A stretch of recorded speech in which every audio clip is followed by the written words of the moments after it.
Okay, here it is, our final wrestling recap and review for 2017. Next one will be in 2018, obviously, so let's get right to this. It's Clash of the Champions.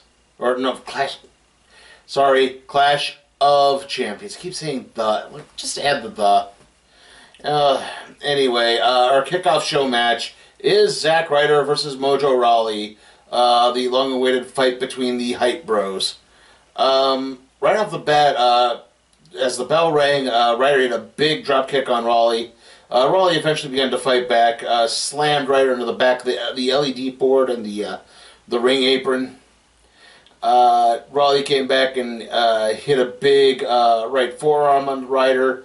Ryder began to fight back. He went for a Rough Rider attempt. Rawley came back and knocked Zack off the turnbuckle. At that point, Mojo tackled Ryder into the barricade. Ryder began to fight back and hit two broski boots, but he didn't. They were basically, it was the broski boot move, but he didn't do the woo woo woo chant before it. He just went right to it like that and that. At this point, Mojo got back up and hit a chop block onto Ryder's knee. And at this point, Ryder got mounted up in the corner. Mojo came off of the ropes and hit this big forearm. Got the cover for the 3 count and the victory. Not really a surprise on this one. I think we kind of knew that, especially when Mojo turned, that, yeah, this was going to be the, Ryder was going to be the short man in this feud. But, it was a pretty decent match, I'd say, for what it was. I mean, it wasn't completely one-sided squash. I mean, Ryder got in some moments. Like I said, the moments with the broski boots were actually kind of a high point. Okay, moving on to the show proper now. It's the opening match, which is the United States Championship Triple Threat match. Baron Corbin versus Dolph Ziggler versus Bobby Roode. And funny thing, like, this one guy on the... funny thing I noticed about the show, this one guy on the entrance ramp kept making... sorry, I'm blanking a lot here. There's a glare that's coming off of something here. Anyway, as everyone was coming out of the entrance ramp, this one guy kept holding up video game-centric signs, including one that said Baron Corbin was the Atari Jaguar of SmackDown. I have no idea what that means. He has an unnecessary CD add-on. He has the preferred version of Aliens vs. Predator. Anyway, right off the bat, Ziggler and Roode go after Corbin, get him outside the ring. Corbin comes back into the ring, clothesline, and it's a big lariat on Roode. Corbin then hits a side slam on Roode. Ziggler broke up the pin attempt. At this point, the match really kind of slowed down a lot. A lot of rest holds early on. A lot of Baron Corbin getting knocked outside the ring. Someone would go after him.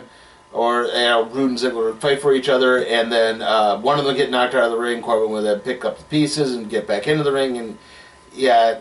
But eventually, it started to pick back up here. Roode hit a big blockbuster on Corbin, who rolled out of the ring. Ziggler that enabled Dolph Ziggler to hit a famouser on Roode for a 2. At this point, they then did a Tower of Doom, which is the superplex powerbomb combo, with Roode being superplexed by Ziggler, who was powerbombed by Corbin. Roode then countered a super kick into a spinebuster, got a 2 count. Roode hit the glorious DDT on Ziggler, but Corbin broke up the pin. At this point, Corbin broke up the pin. Sorry, again, Roode hit the glorious DDT. Corbin went to go for the pin. Roode threw him out of the ring, but Corbin then pulled Roode out of the ring. That's what happened. Sorry.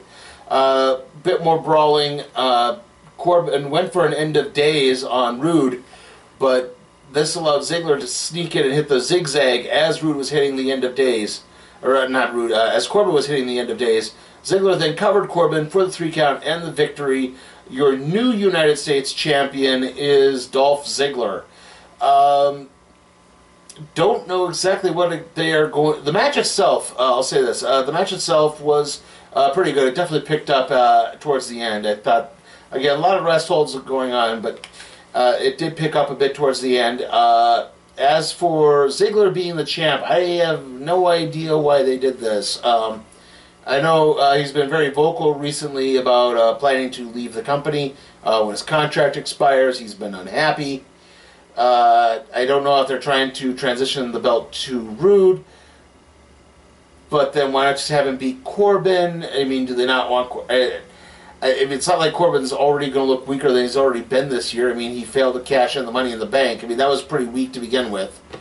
But, yeah, I just don't know what to make of that.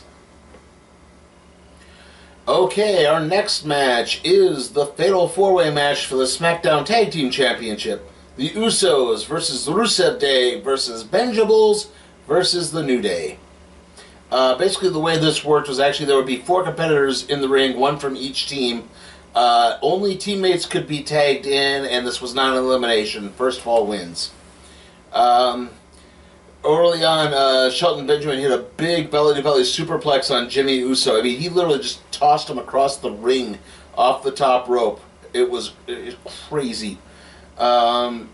English came back in and he had Jey Uso in a sleeper hold, and he was actually singing during it. As this was happening, I think Gable had a top arm wrist lock on Kofi Kingston going on.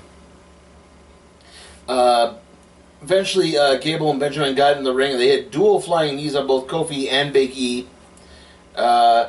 Again, a lot of brawling in this, a lot of suicide dives going on, a lot of stuff I kind of missed around a bit here. So, Rusev got in, he hit a big Savate kick onto Kofi. Well, no, sorry. Eventually, Gable locked Jey Uso in a cloverleaf. This is where Rusev came in and hit the Savate kick. Rusev locked Big E in the Accolade. English hit a fireman carry spinebuster onto Gable.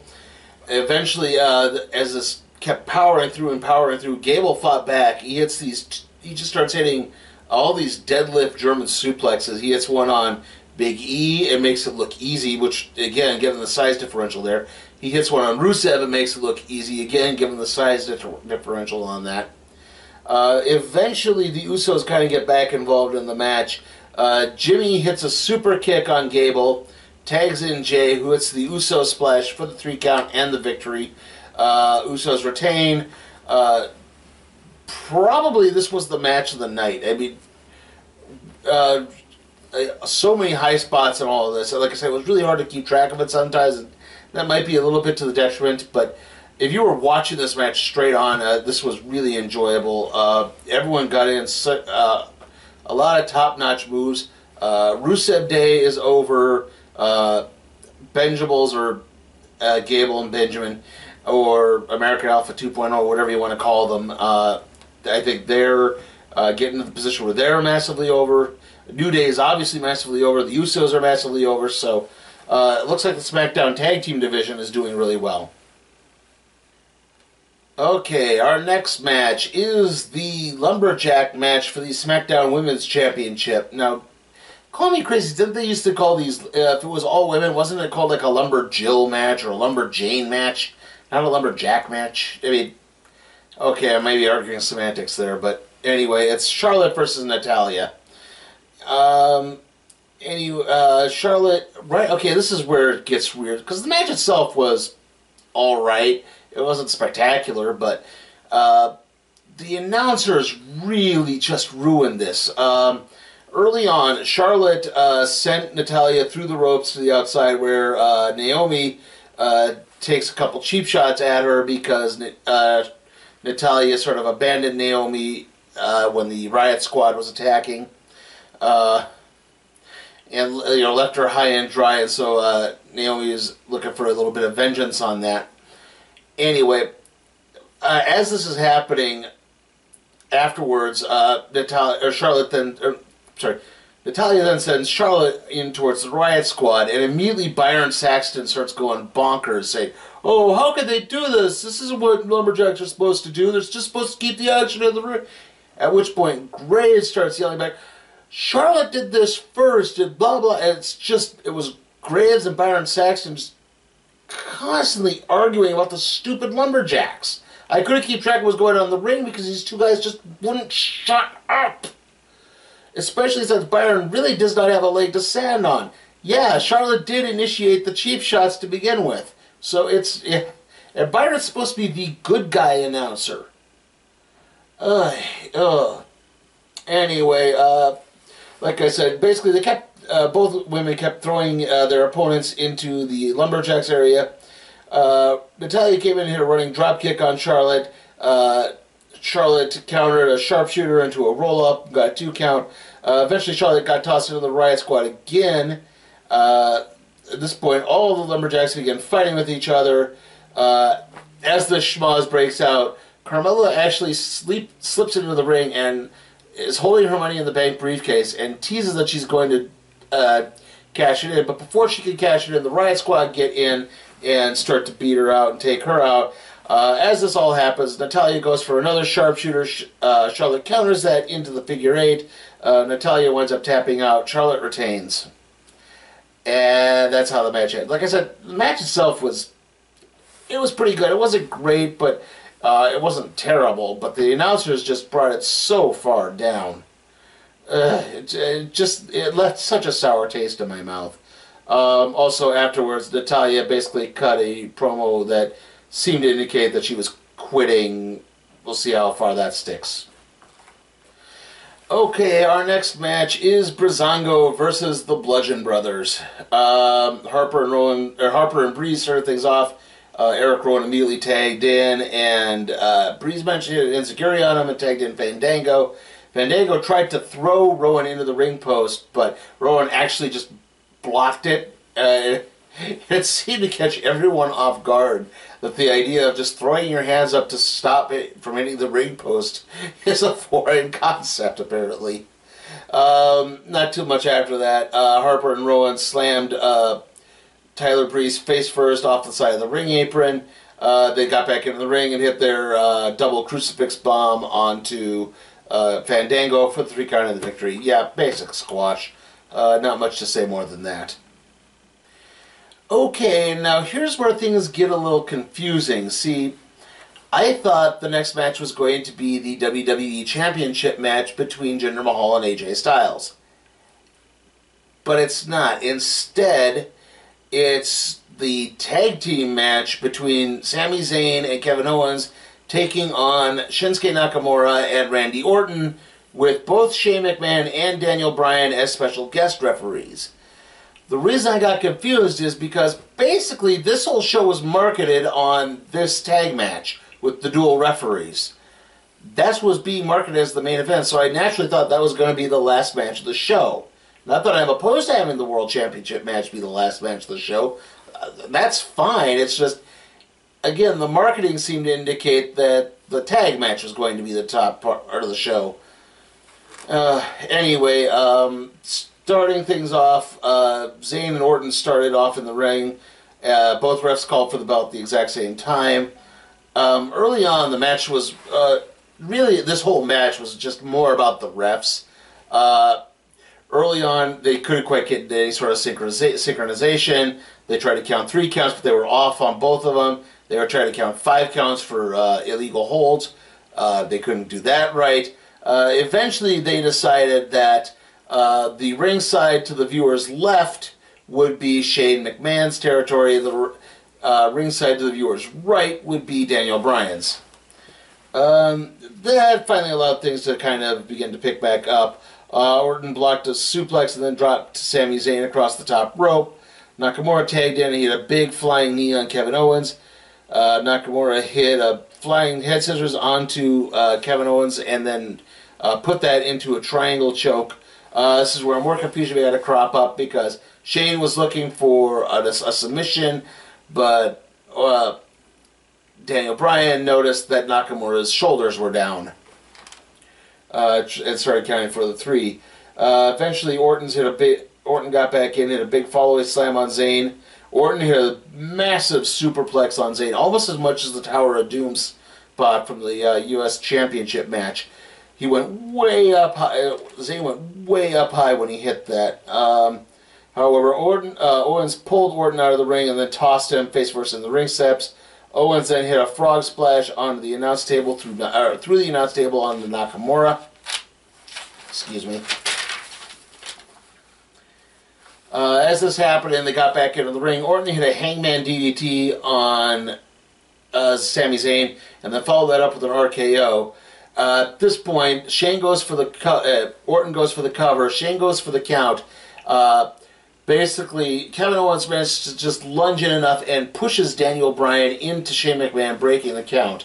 At this point, both Orton and Shane start chewing Bryan out. Bryan didn't really do much to defend himself. He was like, all he had to do was say, "I was pushed."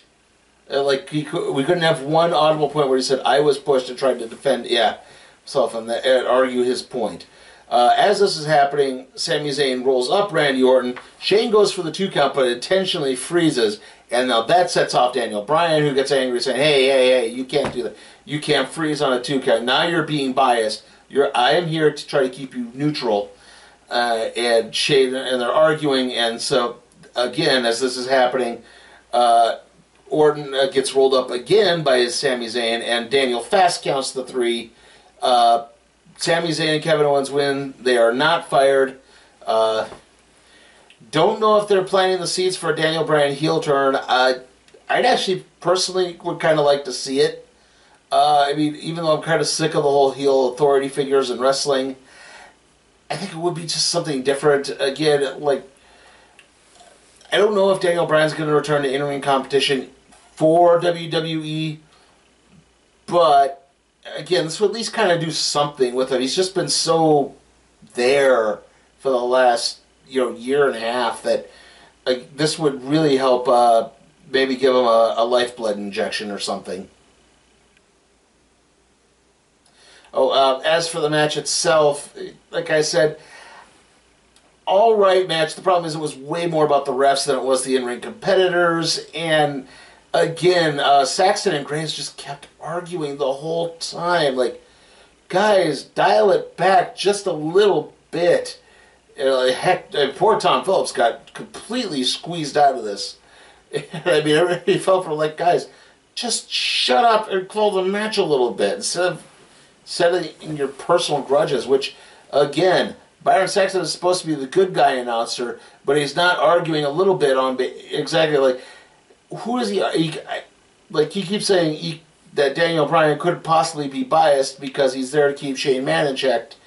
But at the same time, you say, but can we really trust Daniel Bryan? I mean, he couldn't get Sami Zayn and Kevin Owens fired, beloved, and it's like, shut up! And I don't hate Byron Saxton as much as everyone else does, but my God, he was bad here. Ugh. Okay, and now we finally reached our main event for the evening. The WWE Championship match, AJ Styles versus Jinder Mahal.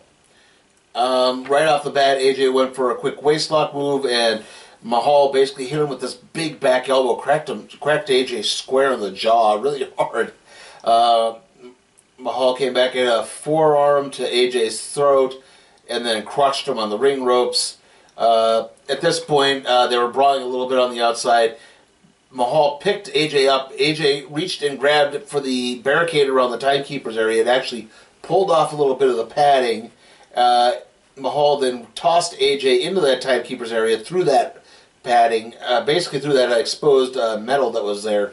AJ was selling a rib injury through the rest of the match. Mahal hit a front suplex onto the announce table, again targeting AJ's ribs. Mahal hit 2 flying chops onto AJ. Mahal went for a third.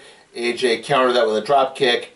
Mahal countered a phenomenal forehead attempt and hit a gut buster, again targeting the rib area.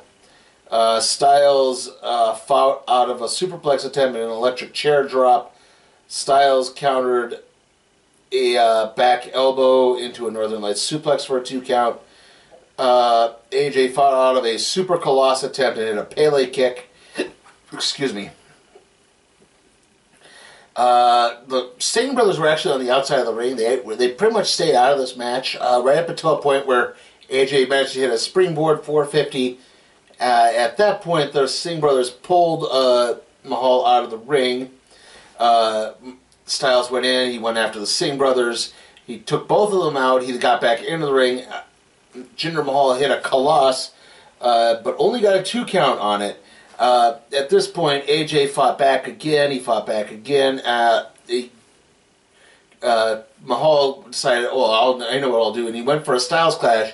AJ fought out of that, countered into the calf crusher, center of the ring. Mahal just could not quite get to the ropes and wound up tapping out. AJ Styles retains. This was a much, much better match than I thought it was going to be. Maybe that's why they changed it so that it was the final match on the card. Like I said, this was surprising. This kind of helped bring the show back a little bit for me. I was really starting to sour on it. Really good, solid match for Mahal in all of this. Like, maybe he's found some lifeblood now that he's not champion and chasing it a little bit more than he was actually being champion. So, overall thoughts on the show, well, like I said, most of the matches were pretty good. Unfortunately, again, the announce team really soured me on this. Like, I know that these three are better and more capable of better things. I mean, even Byron Saxton is a guy who I know everyone hates, but again, I've seen him work with Phillips and Graves before, and I know they're better than this. And this was just bad. And I'm sorry, they were so annoying throughout all of this. So much so that during the main event, they were so quiet, like, oh, they're not arguing anymore, and that allowed me to enjoy things. I honestly was half tempted to switch over to one of the foreign language audios, just to see if maybe that was any better. Like I said, though, for the most part, most of the matches were really good. The tag match, I thought, was probably the match of the night. The Hype Bros match was really solid. The United States Triple Threat match started out slow but picked up towards the end. The women's was, like I said, it was alright. Again, the announcing brought that down. The tag match with the two referees, like I said, it kind of just got overwhelmed onto itself, unfortunately. That was not as good. The squash match easily could have just been on the kickoff show. It really didn't need to be on the main show. But other than that, everything was fine. It's just, again, the announcing really brought things to a damn standstill. And that's why I've got to give this a C. It just really hampered my enjoyment of this. Anyway, the next video up should be Jumanji, Welcome to the Jungle. After that will be the random trade review on the first volume of 100 Bullets. See you all then.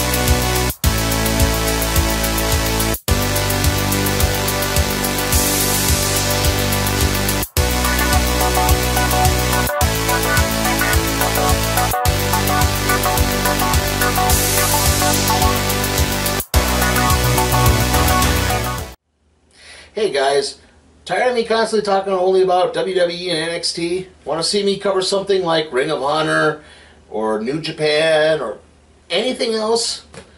Go to my Patreon page and see how you can help make that happen. Links in the description.